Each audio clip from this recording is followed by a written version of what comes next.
Vamos ver então alguns exemplos que ilustrem a aplicação de cada um dos tipos de média que nós definimos anteriormente. Então, no primeiro exemplo, eu tenho uma empresa que produz durante 3 meses consecutivos 500, 200 e 200 unidades de um determinado produto.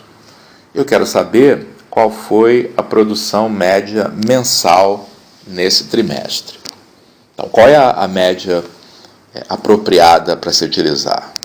Ora, o que eu quero nesse exemplo é encontrar um valor médio, que eu vou chamar de M, que substitua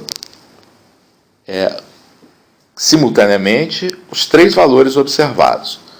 Significa que se eu, no lugar de ter 500, 200 e 200 unidades, eu tivesse tido M e M unidades, a produção total ao longo do trimestre seria a mesma.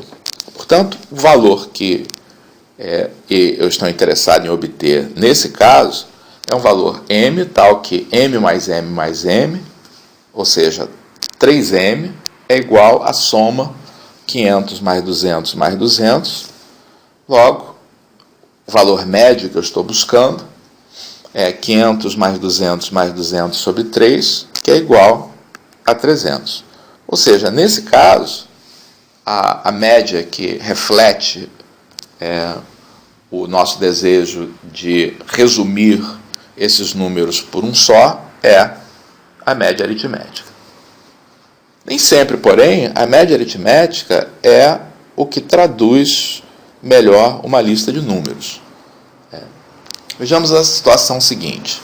Eu tenho uma empresa que aumentou a produção durante o primeiro bimestre de um ano, de tal maneira que no primeiro mês o aumento foi de 21%, no segundo mês foi de 8%. E eu quero saber qual foi o aumento médio de produção.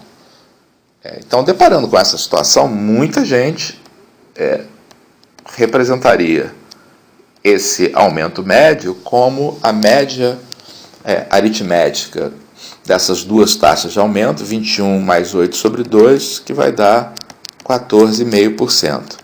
Mas será que esse é realmente o valor representativo para substituir os 2 valores de aumento de produção?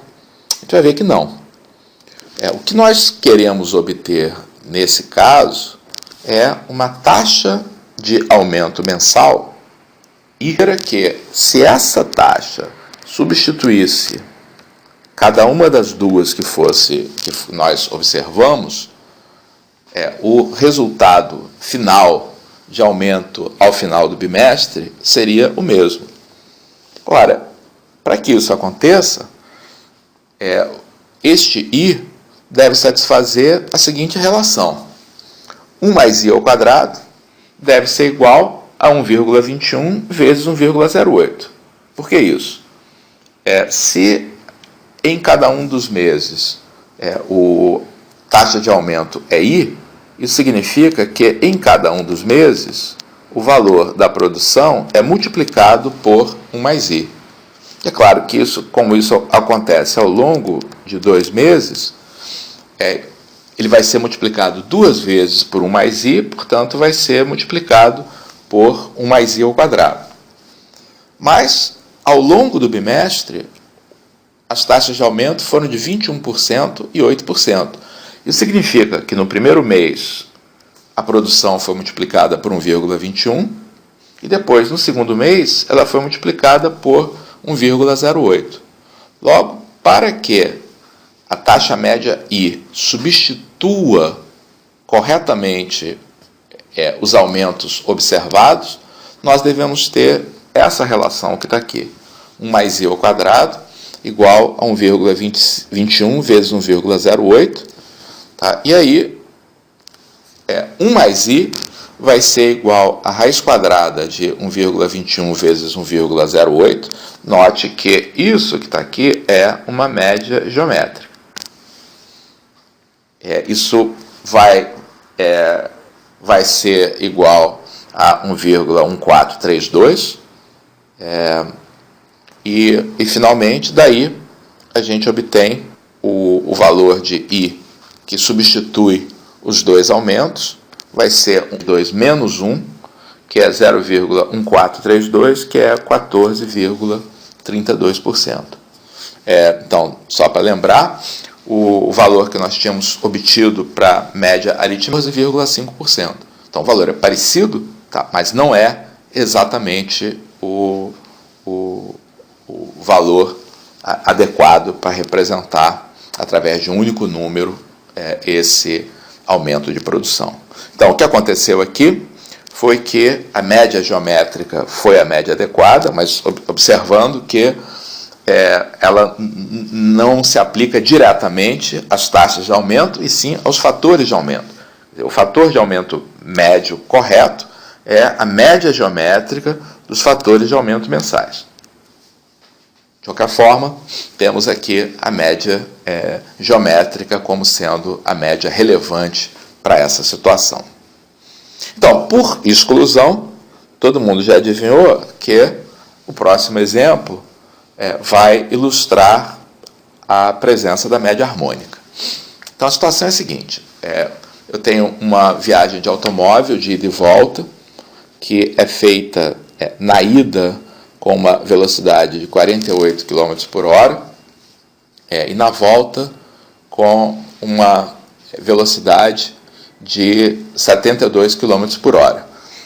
Qual foi a velocidade média em todo o percurso? Claro que nós seríamos bastante tentados a responder 48 mais 72 sobre 2, que é igual a 60 km por hora.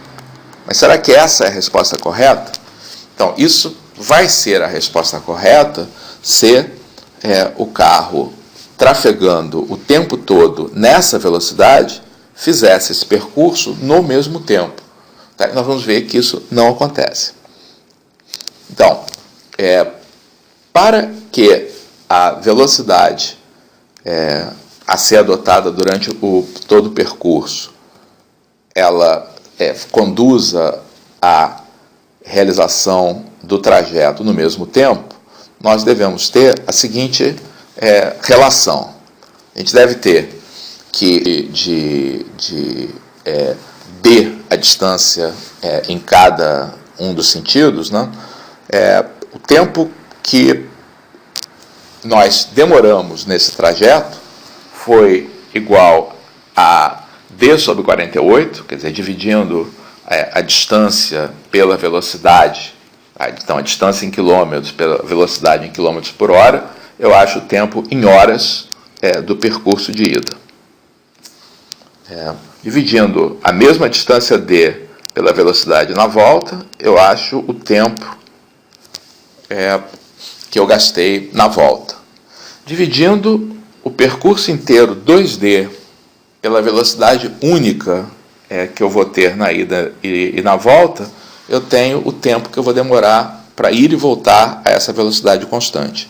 Portanto, a relação que a velocidade v tem com as velocidades de ida e volta é dada por essa equação. Note que o d aqui pode ser cancelado, né? E nós ficamos com a equação 2 sobre v igual a 1 sobre 48 mais 1 sobre 72. Mas se 2 sobre v é igual a 1 sobre 48 mais 1 sobre 72, então o que vai ser a velocidade v? Ela vai ser igual a 2 sobre 1 sobre 48 mais 1 sobre 72. E isso é exatamente o inverso da média aritmética dos inversos das velocidades. Então, só colocando isso aqui de maneira mais organizada, né? A gente tem que mais 1 sobre 72 sobre 2, isso é igual a 5 sobre 288, tá? E, portanto, o valor de V é 288 sobre 5, que é igual a 57,6 km por hora. Só para lembrar, o valor que nós tínhamos achado para a média aritmética das velocidades é igual a 60 km por hora. Então, 60 km por hora não é a velocidade que substitui as velocidades de ida e de volta, resultando num percurso feito no mesmo tempo. Então, nessa situação, a média, que foi a média adequada, foi a média harmônica das velocidades.